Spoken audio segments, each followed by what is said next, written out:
1775 यो वर्ष दुईवटा एकदमै इम्पोर्टेन्ट घटना घट्छ। पृथ्वीनारायण शाहको मृत्यु हुनु र गोर्खामै एउटा त्यस्तो व्यक्तिको जन्म हुनु जसले नेपालको हिस्ट्रीलाई पुरै चेन्ज गर्नेवाला थिए।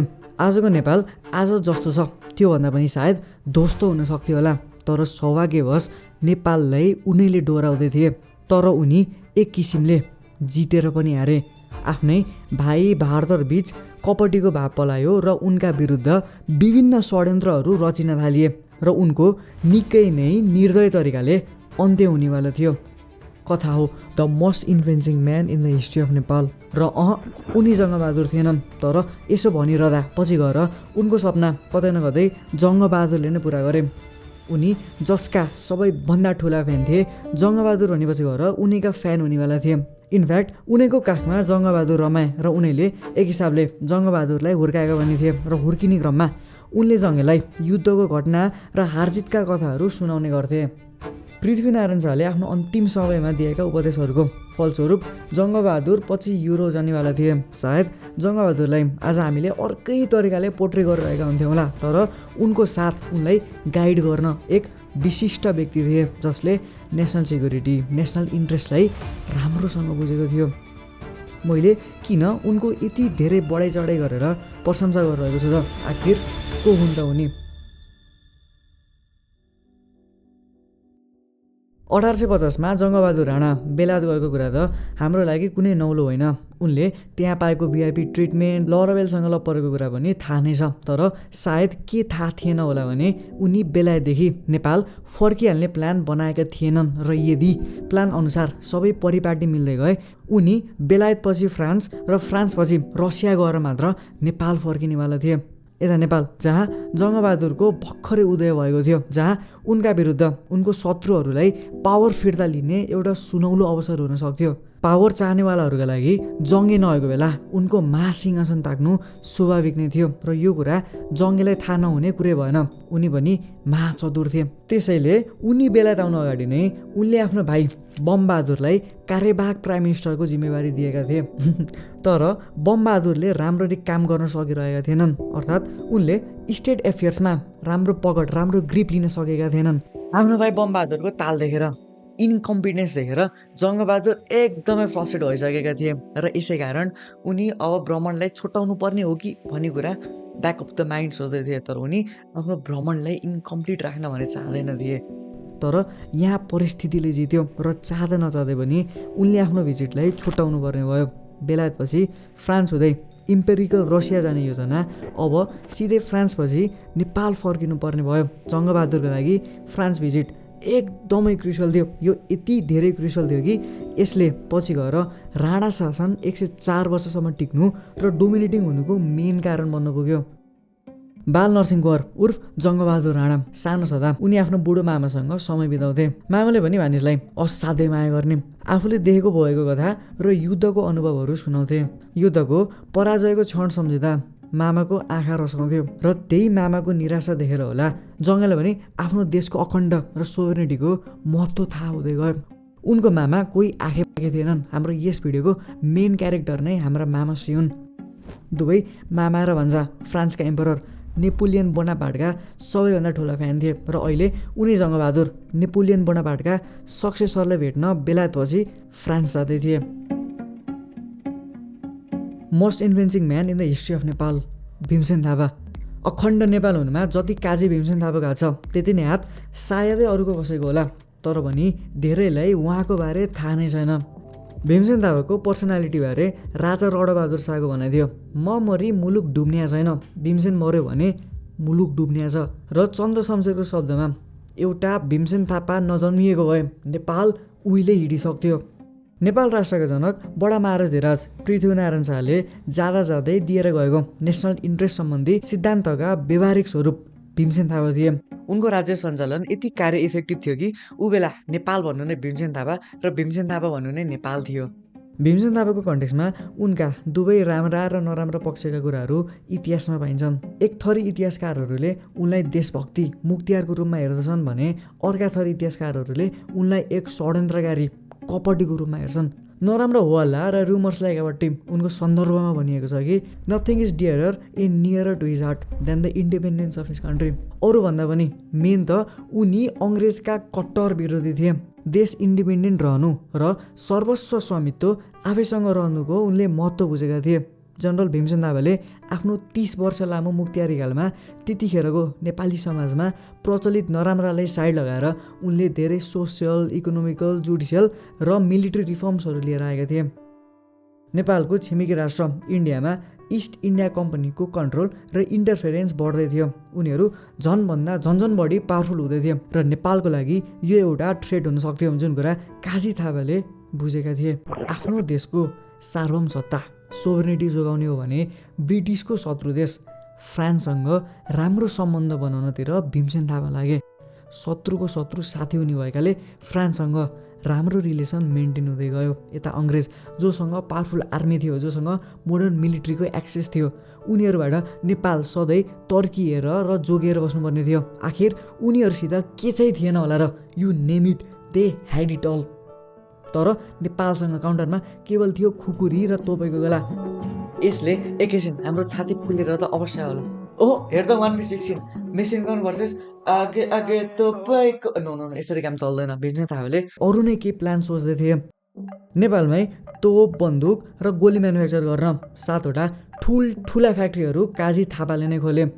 ब्रिटिस त्यति बेला नेपोलियन बोनापार्टसँगको युद्धमा व्यस्त रहेको बेला भीमसेन थापाले एडभान्स आर्म एम्युनेसन र मोडर्न मिलिट्रीको ज्ञानले नेपाली सेनालाई सुसज्जित बनाउँदै आर्मीको जनसङ्ख्या बढाएर सम्पूर्ण एसियाबाट नै अङ्ग्रेजले दबाउने नीतिको मेसो गर्दै थिए। तर एकछिन केही समय अगाडि त आफैले आपत परे केले लड्ने भन्ने समयको अवस्था थियो। तर अहिले ब्रिटिसलाई एसियादेखि हटाउन सक्ने आँट कसरी? यी दुईटा स्टेटमेन्टको अन्तरालमा आखिर भयो चाहिँ के? French military commander Napoleon Bonaparte, जसले फ्रेन्च रिभोल्युसन सफल गराए, जो सबैका लागि एक उत्कृष्ट उदाहरण हुनेवाला थिए, जसको बारे पछि मिलिट्री एकाडेमिक्समा पढाइनेवाला थियो, जसले आफ्नो समयमा एकपछि एक गर्दै अनेक लिबरल रिफर्म्सहरू लिएर आए र एक सफल एम्पररको रूपमा चिनिए। हो उनैदेखि भीमसेन थापा एकदमै इन्सपायर भएका थिए। उनको समयमा ही annexed the territories in low countries like Switzerland, Italy र जर्मनी। बोनापार्टको रिफर्म्स र मिलिट्री ऱ्याङ्किङ सिस्टम मुक्तियार थापाले पनि देखो नदेखो गर्न सकेनन्। सो ऱ्याङ्किङ सिस्टम जस्तै जर्नेल, क्याप्टेन र ल्याप्टेन नेपालमा उनैले इम्प्लिमेन्ट गराएका थिए। साथै अरू मिलिट्री मोडर्नाइजेसनहरू पनि उनैको इनिसिएटिभ थियो। उनी एम्परर बोनापार्ट प्रति क्रेजी भएका थिए र उनलाई भेट्ने भीमसेन थापाको सायद एकदमै ठुलो रहर थियो होला, जुन पछि गएर उनको भान्जाले कतै न कतै पुरा पनि गरे। भीमसेन थापाले नेपालको टेरिटरी पूर्वमा टिस्टा नदीदेखि पश्चिममा सतलज नदीसम्म पुर्याएर त्यतिखेरको ब्रिटिस सरकारलाई एक किसिमले च्यालेन्ज नै गरेका थिए। The sun never sets on the British empire, just look at the scale of British colony. तर नेपाल कहिले जुगेन।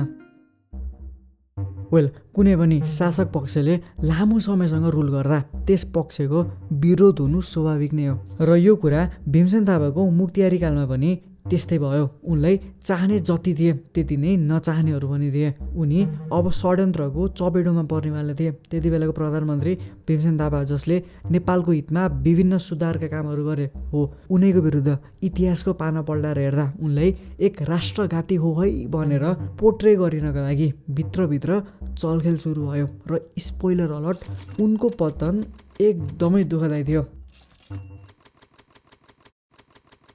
सुरु हुँदै थियो एलिगेसन र डिफेमेसन भीमसेन थापाको विरुद्ध, जुन सजिलो छँदै थिएन। उनलाई अब भित्रैबाट कमजोर बनाउन थाल्यो। उनी विरुद्ध नाना थरी प्रोपागान्डाहरू फैलाइयो र राजाले पनि खै भारतले भनेपछि पत्याइहाल्दा रहेछन्, नो क्वेसन आस्क्ड। सुगोली सन्धिपछि काठमाडौँमा ब्रिटिस रेसिडेन्ट रहन थालेका थिए, जसको पोस्टिङमा ब्रायन हडसन आएका थिए। यस पोस्टिङलाई आवश्यक दूत भनिन्छ। भीमसेन थापा पावरमा छँदा उनी र हडसन बीच राम्रो केमिस्ट्री कहिले पनि भएन। उनीहरू सधैँ ट्रेड, व्यापार, सेना, मुद्रा र रेसिडेन्टको फ्रिडम जस्ता कुराहरूमा झगडा भइरहन्थ्यो। भीमसेन थापा सत्तामा रहेसम्म अङ्ग्रेजको स्वार्थ पुरा हुन नसक्ने भएकाले हडसनले नेपालको इन्टरनल अफेयरमा हस्तक्षेप गरेर अङ्ग्रेजको कठपुतली शासन बनाउन भीमसेन थापाका विरोधी गुटहरू जस्तै पाँडेहरूलाई एकीकृत गरी साइलेन्ट एन्टी भीमसेन थापाको मुभमेन्टमा लागे। हडसनले राजा राजेन्द्र र रानी साम्राज्य लक्ष्मीलाई पनि म्यानिपुलेट गरी छाडे। त्यस समय पजनी सिस्टम अन्तर्गत आफ्ना खलकहरूको नियुक्ति गर्ने चलन थियो र भीमसेन थापाले पनि आफ्नै सपोर्टर्सहरू नजिकमा राखेका थिए, विच वाज अभियस। र भनौँ सायद चाहँदा नचाहँदै राजा राजेन्द्रले भीमसेन थापाको नजिकका मान्छेहरूलाई जागिरबाट एकपछि एक गर्दै बर्खास्त गरिदिँदै गयो, सस्पेन्ड गरिदिँदै गयो। यसले भीमसेन थापालाई भित्रबाट खोक्रो र कमजोर बनाउँदै गयो र उनी स्वत एक्लिँदै गए। उनको साहस र दृढ मेन्टालिटीले एटलिस्ट बाँच्ने आधार दिँदै थियो। उनी विरुद्ध काल्पनिक झुटा रिपोर्ट र नक्कली डकुमेन्ट्स एज एन इभिडेन्स पेश गराएर उनलाई जेल कायमै गराइयो। उनलाई यसअघि राजकुमारलाई विष खुवाएको सायद झुटो आरोपमा जेल हालिएको थियो। सारा राज्यले नै उनको खेदो खन्न थालेपछि उनी टुट्दै जान थाले।